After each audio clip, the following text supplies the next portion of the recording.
नारद शेष महेश विधि आगम निगम पुराण नेति नेति कही जा सुगुन करही निरंतर गान। गोस्वामी तुलसीदास ने जब रामायण अपनी प्रादेशिक भाषा अवधी में लिखी तो उस पर बहुत विवाद हुआ, परंतु गोस्वामी जी ने अपना फैसला नहीं बदला, क्योंकि उन्हें इस बात का विश्वास था कि रामायण की कहानी आम इंसानों तक पहुंचनी चाहिए, ताकि उसमें जो कर्तव्य, त्याग और प्रेम के आदर्श दिखाए गए हैं, जो ह्यूमन बिहेवियर के आइडियल्स हैं, उनसे एक आम इंसान भी अपने जीवन का मार्गदर्शन पा सके, उसे जिंदगी का सही रास्ता मिल सके। रामायण एक धार्मिक ग्रंथ होने के अलावा एक सांस्कृतिक दस्तावेज है, एक ऐसा कल्चरल डॉक्यूमेंट है जो रंग, नस्ल, मुल्क और जाति की सीमाओं को पार करके आम इंसानों के दिलों पर इतना गहरा असर डालती है कि हर आदमी अपनी रोजमर्रा की जिंदगी में उसकी शिक्षा और तालीम से फायदा उठा सकता है। यही कारण है कि संसार की करीब करीब हर भाषा में इसका अनुवाद हो चुका है। जर्मनी, फ्रांस, इंग्लैंड, रूस, चीन, ईरान, थाईलैंड, इंडोनेशिया आदि देशों में रामायण को उतना ही आदर मिला है जितना भारत में। रूस में पिछले कई सालों से रामायण का नाटक स्टेज पर खेला जा रहा है। उधर इंडोनेशिया में रामायण वहां की लोक कथा, वहां के फोक आर्ट का एक इंपॉर्टेंट सब्जेक्ट है, बल्कि प्रमुख विषय है। उसका कारण है कि भारत ने दूसरों की धरती पर कब्जा करने के लिए कभी सेनाएं नहीं भेजी, फौजें नहीं भेजी। हमेशा भारत से गए शांति और दोस्ती के दूत, messengers of peace and love, जिन्होंने उनकी धरती पर नहीं, उनके दिलों पर कब्जा कर लिया। उन दूतों के साथ गई भारत के वीरों की कहानियां, उनके एपिक्स, रामायण जैसे महाकाव्य। उसका असर कितना गहरा था, इसका जिक्र करते हुए पंडित जवाहरलाल नेहरू ने अपनी पुस्तक में फ्रांस के एक हिस्टोरियन, एक इतिहासकार मिशेलेट के विचार इस प्रकार उद्धृत किए हैं। जिसे जीवन की अनुभूतियों की प्यास हो, वो इस महाकाव्य रूपी सरोवर के जल से अपनी प्यास बुझाए, जो सागर से भी विशाल है, जिसमें सूर्य का प्रकाश है, जिसमें एक निरंतर शांति, एक अनंत मिठास है। सबसे पहले महर्षि वाल्मीकि ने संस्कृत भाषा में रामायण की रचना की। यावत् स्थास्यन्ति गिर्यः सरितश्च महितले तावत् रामायण कथा लोकेषु प्रचरिष्यति। उसके बाद जब संस्कृत बोलचाल की भाषा नहीं रही, तो कवियों और संतों ने इसे बार बार अपने अपने समय और अपने अपने प्रदेश की भाषा में लिखा। दक्षिण की भाषाओं में रंगनाथ रामायण तेलुगु में लिखी गई।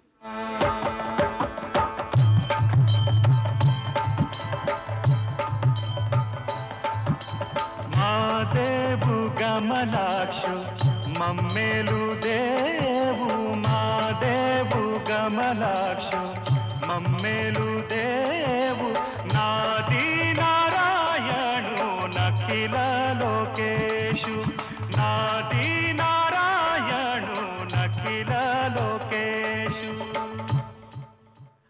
उसी तरह महर्षि कंबर ने तमिल में, अलुत्तच्छन ने मलयालम में और नागचंद्र ने कन्नड़ में से लिखा। पूर्व में महाकवि कृत्तिवास ने इसे बंगला भाषा में लिखा और कृत्तिवासी रामायण उनके जीवन काल ही में घर घर में गाई जाने लगी। मधु चैत्र मास शुक्ला श्री राम नवमी, मधु चैत्र मास शुक्ला श्री राम नवमी, शुभक्षणे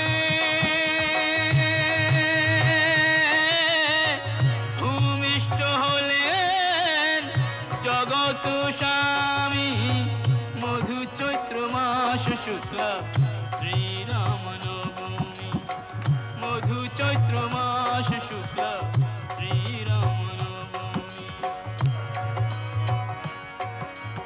এতদিনে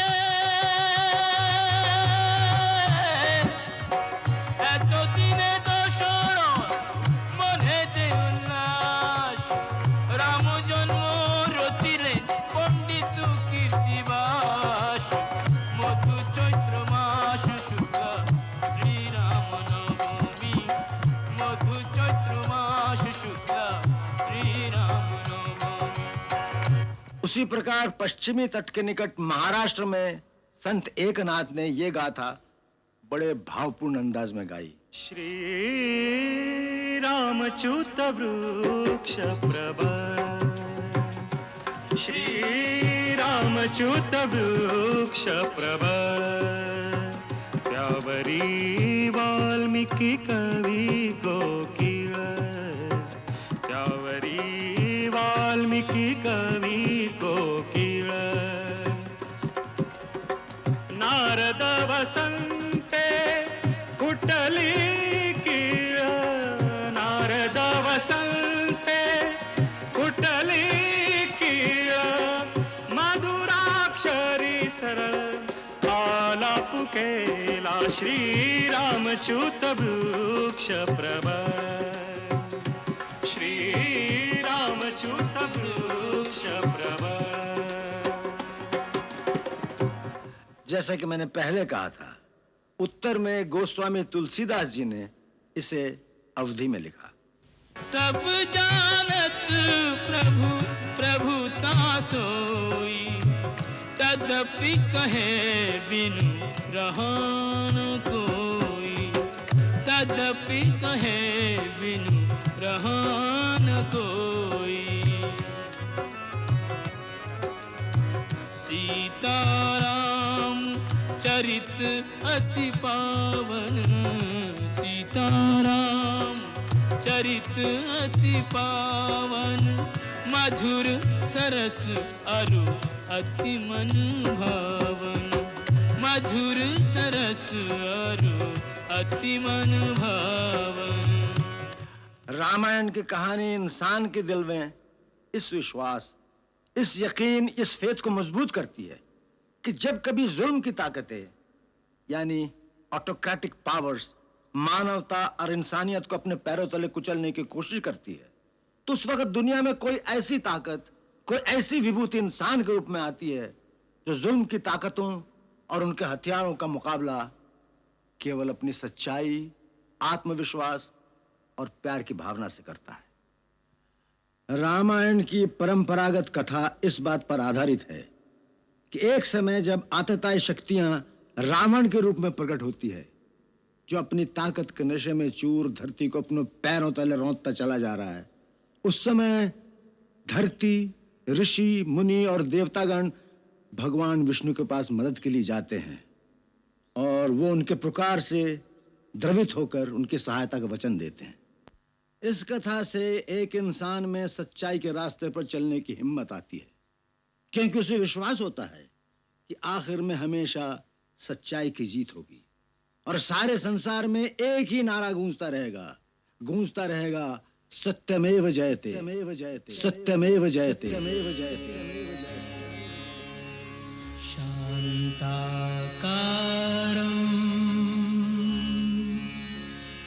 भुजगशयनं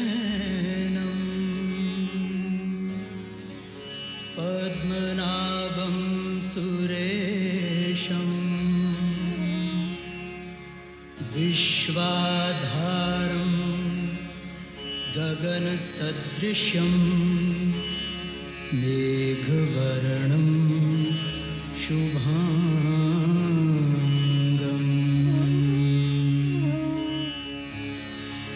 यं ब्रह्मा वरुणेन्द्र रुद्रमरुतः स्तुनवन्ति दिव्यैस्तवैः वेदैः साङ्गपदक्रमोऽपि निषदैर्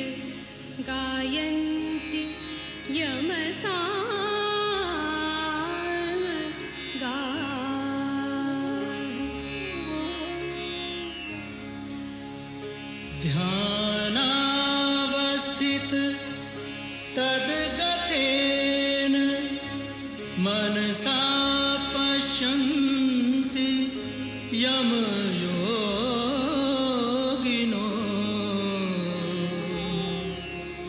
यस्यान्तं न विदुःसुरा सुरगणा देवाय तस्मै नमः।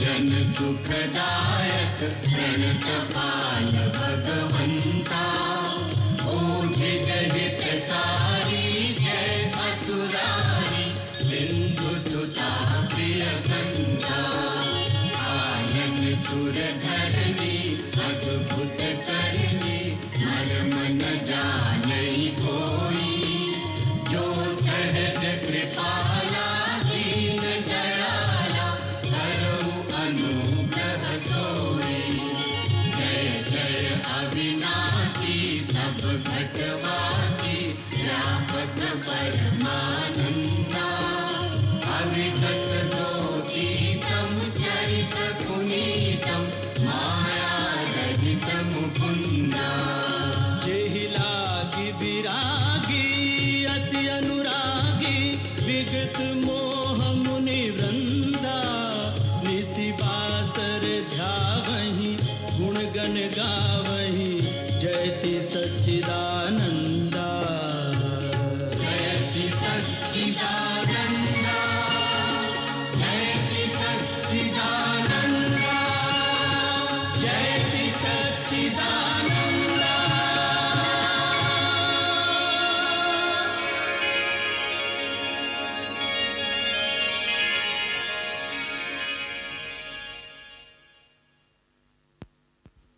जय ब्रह्मदेव।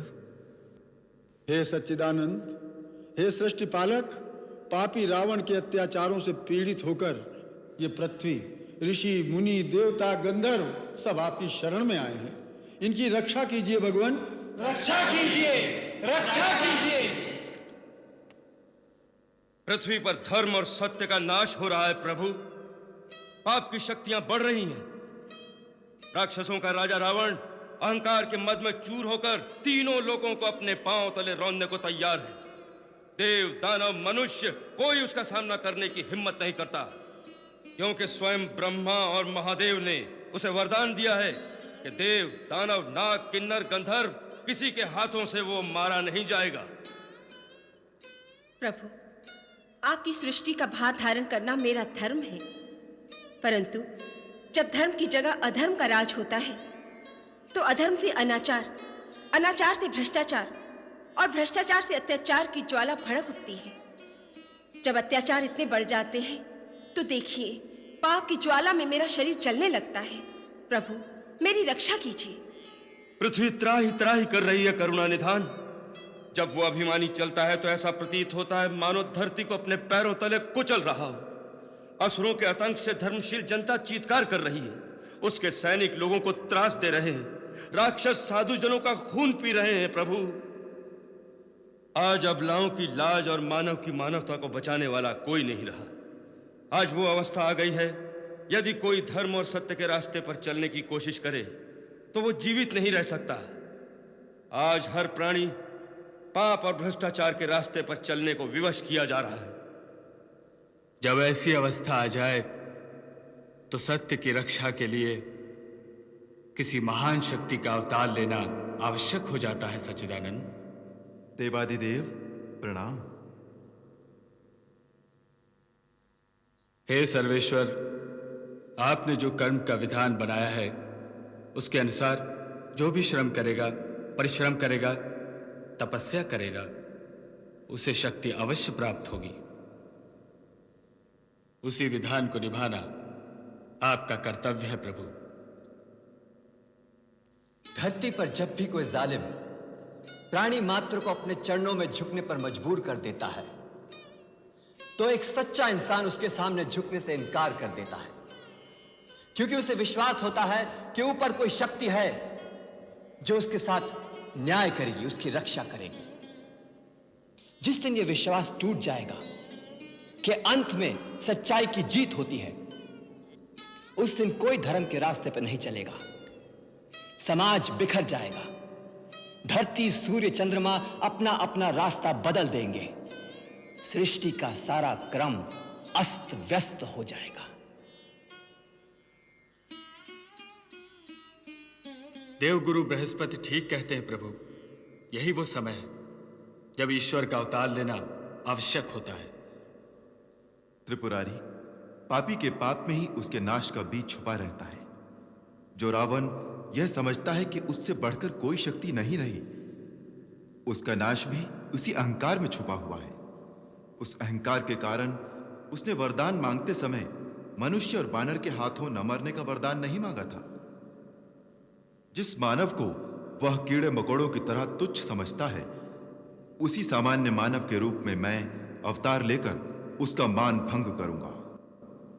हम अपनी कलाओं सहित अयोध्या नरेश दशरथ के घर में जन्म लेंगे और असुरों के अत्याचारों से पृथ्वी की रक्षा करेंगे, ताकि धरती पर जहां भी लोग सत्य और धर्म का साथ दें, वहां उन्हें एक ही विश्वास हो कि अंत में सच्चाई की जय होगी। सारी सृष्टि में एक ही जय घोष